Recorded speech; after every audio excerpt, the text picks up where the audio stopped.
जय हिंद साथियों, आप सभी का स्वागत करता हूं आप सभी के अपने चैनल एग्जाम फतेह में। साथियों, आज यहां पर इस क्लास में 20 ऐसे क्वेश्चंस देखेंगे हिंदी के जो आपको यूपी पुलिस असिस्टेंट ऑपरेटर और यूपी पुलिस रेडियो ऑपरेटर के एग्जाम में डिक्टो देखने को मिलेंगे। मेरा मानना है साथियों कि अगर इन 20 प्रश्नों को आप देख लेते हैं, तैयार कर लेते हैं, तो इन 20 प्रश्नों में से आपको बहुत सारे प्रश्न देखने को मिलेंगे। तो पहला प्रश्न आपकी स्क्रीन पर है, बताते रहिए कि आंसर आपका क्या होगा और बहुत तेजी के सामने से आपके यहां पर प्रश्न गुजरेंगे। पहला प्रश्न आपकी स्क्रीन पर है कि कौन सा शब्द स्त्रीलिंग आए। शब्द को पहचानने का तरीका क्या होता है? किसी भी शब्द में कैसा अगर आ रहा है तो वो पुल्लिंग होगा, कैसी अगर आ रहा है तो वो स्त्रीलिंग होगा। यानी कि सनक कैसी है तो ये स्त्रीलिंग है, रूप कैसा है तो ये साथियों पुल्लिंग हो जाएगा, सनक कैसी है ये स्त्रीलिंग हो जाएगा। सनक कैसा है, सार कैसा है, विवाद कैसा है, ठीक है ना। तो अगर बात करें साथियों, इस क्वेश्चन का राइट आंसर आपका जो होगा, सनक कैसी है स्त्रीलिंग शब्द पूछा गया था ना, तो आपका राइट आंसर हो जाएगा आपका ऑप्शन नंबर डी। चलिए, अभ्यागत की अगर बात करें तो इसमें उपसर्ग आपसे साथियों पूछा जा रहा है कि अभ्यागत की अगर संधि विच्छेद की बात करें तो अभिधन आगत हो जाएगा और इसमें उपसर्ग कौन सा शब्द है? अभि शब्द उपसर्ग है, इसलिए आपका आंसर अगर है ऑप्शन नंबर ए के साथ तो बिल्कुल करेक्ट है। उसके बाद देखिए कि निर्धन में कौन सी संधि है। निर्धन की अगर साथियों संधि विच्छेद हम करेंगे ना, तो किस तरीके से साथियों इसकी संधि विच्छेद बनेगी आप लोग देख लीजिए। नि धन धन बनेगी, यानी कि विसर्ग यहां पर आ रहा है तो यहां पर कौन सी संधि हो जाएगी? विसर्ग संधि हो जाएगी, आपको ध्यान रखना है। जिनका भी आंसर यहां पर बी था तो बिल्कुल करेक्ट था। उसके बाद देखिए, अगले नंबर का प्रश्न आपकी स्क्रीन पर है कि इनमें से कौन सा शब्द द्विगु समास है। द्विगु समास की अगर पहचान करें तो उस शब्द में द्विगु समास होगा शुरू के, यानी कि पहला पद जहां पर संख्यावाचक होगा। जैसे कि चौराहे की अगर बात करें तो चार राहो, यानी कि चार एक संख्या आ गई।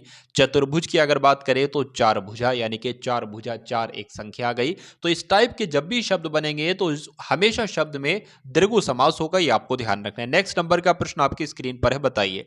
ये प्रश्न साथियों यूपी पुलिस का फेवरेट क्वेश्चन है। 2018 में भी शायद ये क्वेश्चन आपसे पूछा गया था कि तुरंग शब्द का पर्यायवाची आपसे पूछा जाए तो तुरंग किसको कहा जाता है? घोड़े को कहा जाता है, और घोड़े को ही कहा जाता है साथियों बाजी। उसके अलावा घोड़े को कहा जाता है और घोड़े को ही कहा जाता है अश्व। तो ये दोनों बातें आप लोग ध्यान रखेंगे। नेक्स्ट नंबर का प्रश्न देखिए कि पुरस्कार शब्द में कौन सी संधि है। तो अगर पुरस्कार शब्द की संधि विच्छेद करेंगे तो पुरहधन कार बन जाएगा, और इसमें क्या आएगा साथियों आपको ध्यान रखना है। इस क्वेश्चन के राइट आंसर की अगर बात करें तो विसर्ग संधि हो जाएगी, यानी कि पूरा में क्या आएगी? विसर्ग आएगी, आपको ध्यान रखना है। उसके बाद देखिए, अगले नंबर का प्रश्न आपकी स्क्रीन पर है कि यहां पर साथियों क्या लिखा हुआ है? प्रत्यक्ष लिखा हुआ है। यहां पर आप लोग इसको भूल जाएंगे, प्रत्यक्ष लिखा हुआ है। तो अगर प्रत्यक्ष में आपसे पूछा जाए कौन सी संधि है, तो मैं आपको लिखकर यहां पर बता देता हूं प्रत्यक्ष कैसे लिखा जाता है। इस प्रकार से प्रत्यक्ष मैंने लिख दिया। और कभी भी आपको साथियों अगर बात करें आधा वर्ण और यारा लावा हो तो वहां पर हमेशा साथियों कौन सी संधि होती है? यड़ संधि होती है, ये आप लोग ध्यान रखेंगे। इसलिए आंसर आपका अगर है ऑप्शन नंबर सी के साथ तो बिल्कुल करेक्ट है। उसके बाद देखिए, गुड़ा केश का संधि विच्छेद बहुत है। साथियों बहुत सारे लोग यहां पर कंफ्यूज हो जाते हैं कि आखिर गुड़ा केश का संधि विच्छेद क्या होगा। तो गुड़ा का धन ईश होगा, ये आपको ध्यान रखना है। एग्जाम के लिहाज से, एग्जाम के पॉइंट ऑफ व्यू से बहुत इंपॉर्टेंट क्वेश्चन है ये। उसके बाद देखिए, कोष्टक में दिया गया चिन्ह किसका है। तो कोष्टक में दिया गया कोई चिन्ह ही नहीं यहां पर दिया गया है, इसलिए इस प्रश्न को हमको स्किप कर देना होगा। कौन सी वर्तनी शुद्ध है? वर्तनी से साथियों एक से दो प्रश्न पुलिस के एग्जाम में पूछे जाते हैं। तो इनमें से देखिए, कालिदास कैसे लिखा जाता है साथियों? तो कालिदास गलत है। ये अगर बात करें ये भी साथियों गलत है। बताइए अब, कालिदास ऑप्शन नंबर ए वाला या सी वाला, बताइए। तो कालिदास कैसा सही है साथियों? ऑप्शन नंबर सी में जैसा लिखा हुआ है, सॉरी ऑप्शन नंबर ए में जैसा लिखा हुआ है वो आपका बिल्कुल करेक्ट आंसर है, यानी कि कालिदास ऑप्शन नंबर ए वैसा लिखा जाता है। अर्जन शब्द का विलोम आपसे पूछा जा रहा है साथियों, बताने की कोशिश कीजिए। देखिए, अर्जन का मतलब होता है किसी भी चीज को प्राप्त करना, ठीक है। अर्जन का मतलब होता है प्राप्त करना, और व्ययन का मतलब होता है एक तरीके से खर्च करना। तो अर्जन का विलोम अगर पूछा जाए तो व्ययन होगा, या व्ययन का अगर विलोम पूछा जाए तो अर्जन होगा। ये दोनों बातें आपको ध्यान रखनी है। उसके बाद देखिए कि निम्नलिखित प्रश्नों में चार वैकल्पिक वर्तनियां दी गई हैं, सही वर्तनी वाले शब्द का आपको चयन कीजिए। तो अगर आपको ये देखने को मिल जाए कि सही वर्तनी यानी कि सही कैसे लिखा जाता है, संस्कृति, तो जैसे ऑप्शन नंबर बी में लिखा हुआ है वैसे बिल्कुल सही तरीके से लिखा जाता है। तो जिनका आंसर यहां पर है ऑप्शन नंबर बी के साथ तो बिल्कुल करेक्ट है। नेक्स्ट नंबर का प्रश्न आपकी स्क्रीन पर बताइए। चलिए, इस क्वेश्चन के राइट आंसर की अगर बात करें साथियों, चार प्रश्न बनेंगे एक सिंगल प्रश्न से। 4 प्रश्न बनेंगे। आपसे पूछा जाएगा कि साथियों नीचे लिखे शब्दों का वह जोड़ा चुनिए जो एक दूसरे का विलोम ना हो। तो आयात का विलोम निर्यात होता है, दृश्य का विलोम अदृश्य होता है और प्रत्यक्ष का विलोम परोक्ष होता है, लेकिन आमिष का विलोम साथियों सामिष नहीं होता है। क्यों? क्योंकि आमिष का विलोम होता है निरामिष। ठीक है ना? चलिए उसके बाद देखिए अगले नंबर का प्रश्न आपकी स्क्रीन पर है, बताने की कोशिश कीजिए। साथियों देखिए यूपी पुलिस का पेपर जो आपका होने वाला है जनवरी के अंतिम सप्ताह में, इसके अगर आप वाकई में तैयारी करना चाहते हैं, सिलेक्शन आपको चाहिए ही चाहिए है, तो चैनल से जुड़ जाइए। ये चैनल आपको साथियों एक सिलेक्शन, एक सीट 101% आपको बहुत अच्छे तरीके से दिलवा देगा। यानी कि कम पढ़ेंगे लेकिन वो पढ़ेंगे जो परीक्षा में आपसे पूछा जाता है। फल के पर्यायवाची की जब हम साथियों बात करते हैं तो फल का पर्यायवाची यहां पर परिणाम हम लोग कहा जा सकता है।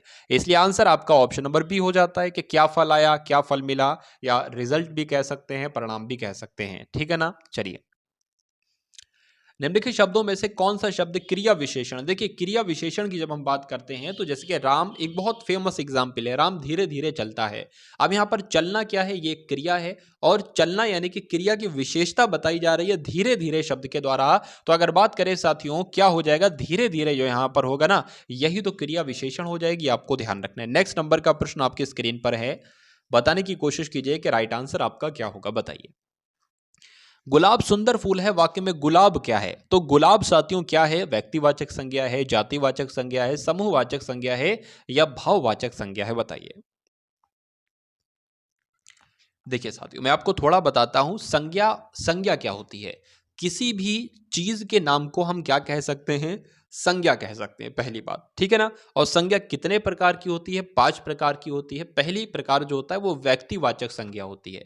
अब व्यक्तिवाचक साथियों क्या होती है? जैसे कि किसी का नाम है, जैसे कि मेरा नाम अदनान है, तो ये क्या हो जाएगा? अदनान नाम, ये एक व्यक्तिवाचक संज्ञा हो जाएगी। ठीक है। अच्छा मैं अगर बात करूं आदमी शब्द क्या है? व्यक्तिवाचक संज्ञा है या जातिवाचक संज्ञा है? तो आदमी हो गया, औरत हो गई, ठीक है, ये सब जातिवाचक संज्ञा हैं। लेकिन अब किसी आदमी में से किसी का नाम ले लिया सुरेश, तो वो व्यक्तिवाचक संज्ञा हो जाएगी।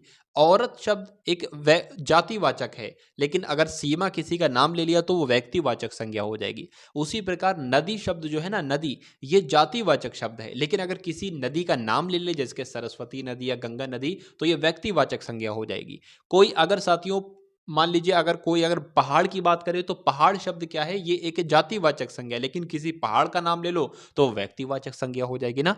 ठीक है, तो इस प्रकार से आप लोग साथियों क्या कर रखेंगे? ध्यान रखेंगे साथियों। चलिए, तो गुलाब सुंदर फूल है, वाक्य में गुलाब क्या है? अगर यहां पर आता फूल क्या शब्द है तो हम लगाते जातिवाचक, लेकिन पूछा जा रहा है साथियों गुलाब क्या शब्द है, तो इसलिए लगाना होगा व्यक्तिवाचक संज्ञा। इसलिए आंसर अगर आप कहे ऑप्शन नंबर ए के साथ तो बिल्कुल करेक्ट है।